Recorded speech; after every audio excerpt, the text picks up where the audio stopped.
অহংকার করে যাব কোথায়? আস্ফালন করে যাব কোথায়? আল্লাহর রাজত্বের বাইরে, আল্লাহর ক্ষমতার বাইরে যাওয়ার ক্ষমতা তো কারোই নাই। সুতরাং অহংকার তার মধ্যে জায়গা পাবে না। আল্লাহ পাক দুনিয়ার সমস্ত মানুষের জিনকে পরিষ্কার করে বলেছেন, ইয়া মাশারাল জিন্নি ওয়াল ইনস ইন ইসতাতা'তুম আন তানফুযু মিন আকতারিস সামাওয়াতি ওয়াল আরদ فانفذوا لا تنفذون إلا بسلطان। হে পৃথিবীর মানুষেরা আর জেনেরা, যদি সম্ভব হয় আমার আকাশের নিচের থেকে জমিনের উপর থেকে বেরিয়ে যা।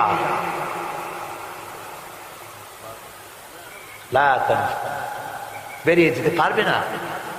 আমি আকাশ এবং জমিন থেকে যদি সম্ভব করতে পারো বেরিয়ে যা। আর যদি কোনো আকাশ থাকে তার নিচে যা, আর যদি কোনো জমিন থাকে তার উপরে যাও। এমন দেশ যদি পাও যেখানে আমার আলো ছাড়া কোনো আলো আছে, আমার বাতাস ছাড়া কোনো বাতাস আছে, আমার চাঁদ সূর্য ছাড়া কোনো চাঁদ সূর্য আছে, যাও সেখানে। আল্লাহ রাব্বুল আলামিন বলেন নাই এরকম যাওয়ার কোনো উপায় নাই। আমি আল্লাহ রাব্বুল আলামিন আকাশ আর জমিন দিয়ে প্যাকেট করে রেখেছি, আটকায় রেখেছি। আমার রাজত্ব থেকে, আমার ক্ষমতা থেকে, আমার কর্তৃত্ব থেকে বেরিয়ে যাওয়ার ক্ষমতা কোনো মানুষের নাই, কোনো জেনের নাই, কোনো প্রাণীর নাই। সুবহানাল্লাহ। মানুষ হচ্ছে অহংকার কিসের হবে? তোমরা হচ্ছ ফকির। আল্লাহ পাক বলছেন ওয়াল্লাহুল গনিয়্যু ওয়া আনতুমুল ফুকারা।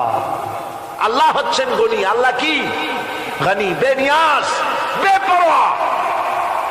ফাআলুন বিমা ইউরিদ, যা খুশি তাই করে, কারো মুখাপেক্ষী তিনি নন।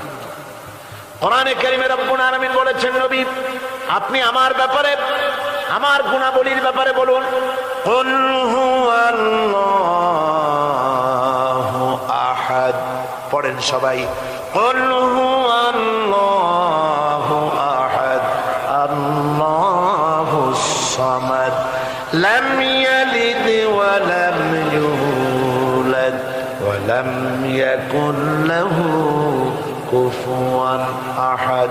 আল্লাহ পাক বলেন, বান্দারে ও আমার নবী আপনি বলুন, আল্লাহ পাক এক এবং একক, তিনি নিরঙ্কুশ, তিনি বেনিয়াস, তিনি কারো মুখাপেক্ষী নন, তিনি কাউকে জন্ম দেন নাই, তাকেও কেউ জন্ম দেয়নি। আকাশ এবং জমিনে আল্লাহর সমকক্ষ কেউ নাই। তোমরা হচ্ছ ফকির আর আমি আল্লাহ হচ্ছে বেনিয়াস। লিল্লাহি মা ফিস সামাওয়াতি ওয়া মা ফিল আরদ। আকাশে যা আছে, জমিনে যা আছে, সব আল্লাহ। সব কার? আল্লাহ পাকের।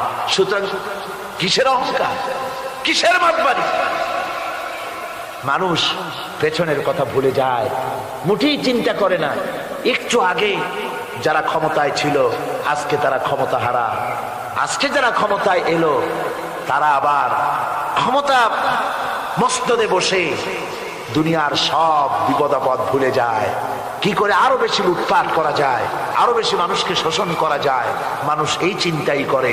অহংকারে, ক্ষমতার দর্পে ফেটে পড়ে, চিন্তা করে না পেছনের কথা। আল্লাহ রাব্বুল আলামিন বলেন,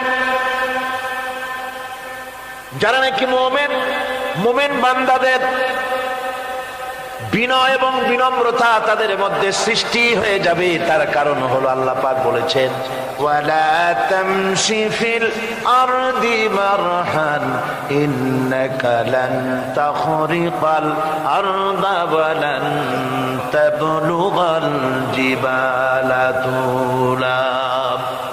ওয়ালা তামশি ফিল আরদি মারহান, আমার জমিনের উপরে অহংকার করে পা ফেলো না। তুমি কি পারবে অহংকার করে আমার জমিনটাকে ফাটাই দিতে? কি বলেন, পারা যাবে? অহংকার করে জমিনের উপরে লাথি মারেন জোরে, জমিন ফাটবে? ফাটবে না, আপনার পা ছিঁড়ে যাবে। আপনি কি পারবেন অহংকার করে পাহাড়ের উচ্চতা লাফ দিয়ে ছাড়াই যেতে পারবেন? তাও পারবেন। সুতরাং আল্লাহ পাকের উপরে ঈমান আনলে পরে তাদের মাথা এভাবে নত হয়ে যায়, অহংকার তাদের মধ্যে জায়গা পায় না। অহংকার কিসের? কিসের অহংকার তোমার? মানুষ তার জন্মের কথা কোরআনে কারীম বলে মানুষ কি তার জন্মের কথা স্মরণ করে না?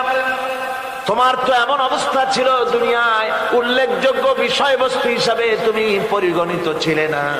তুমি হচ্ছ, তোমার জন্মের উৎস কথা হচ্ছে এক ফোঁটা নাপাক পানি, এমন নাপাক পানি যা শরীর থেকে নির্গত হলে পরে গোসল করা ওয়াজিব হয়ে যায়।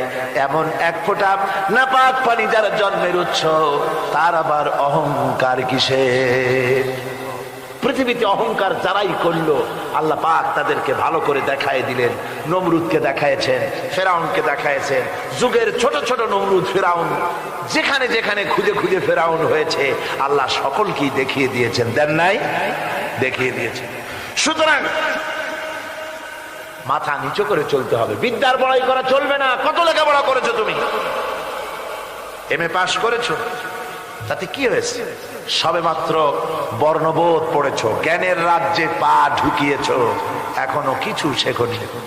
টাইটেল পাস করেছো তো কি হয়েছে? কদ্দুর শিখেছো। নিউটনের মতো মানুষ মৃত্যুর সময় বললেন, জ্ঞান সমুদ্রের বেলাভূমিতে দাঁড়িয়ে সামান্য বালু কণা নিয়ে নাড়াচাড়া করলাম, অথই সমুদ্রের কিছুই দেখতে পারলাম না।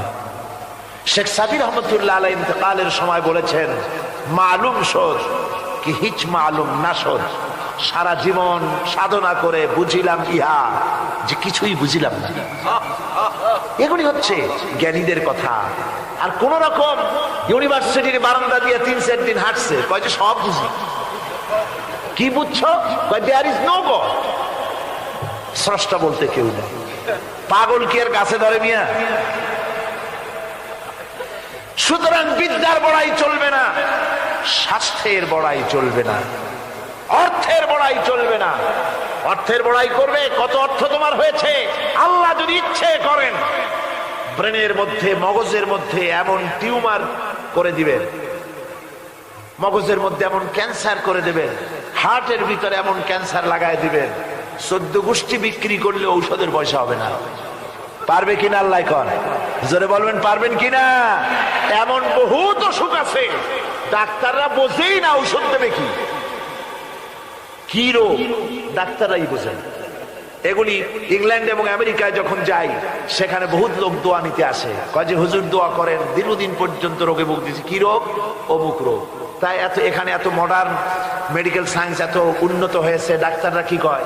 কয় ডাক্তাররা ব্লাড, স্টুল, ইউরিন, কুষ্ঠশুদ্ধা টেস্ট ফেস্ট করিয়া কয় যে বুঝি না কি হয়েছে। সুতরাং মুমিন বান্দা যারা আল্লাহর দ্বীনকে কবুল করবে, কালেমা পড়বে, তার অন্যতম একটি কোয়ালিটি হচ্ছে সে বিনয়ী, বিনম্র হবে। সুবহানাল্লাহ পড়ে। অহংকার তার মধ্যে জায়গা পাবে না। হাদিসে কুদসির ভিতরে এসেছে, আল্লাহ পাক বলেন, অহংকার হচ্ছে আমার ইজার, আমার চাদর স্বরূপ। যে ব্যক্তি অহংকার করে সেজন্য আমি আল্লাহ চাদর দিয়ে টানাটানি করে। নাউযুবিল্লাহি মিন যালিক।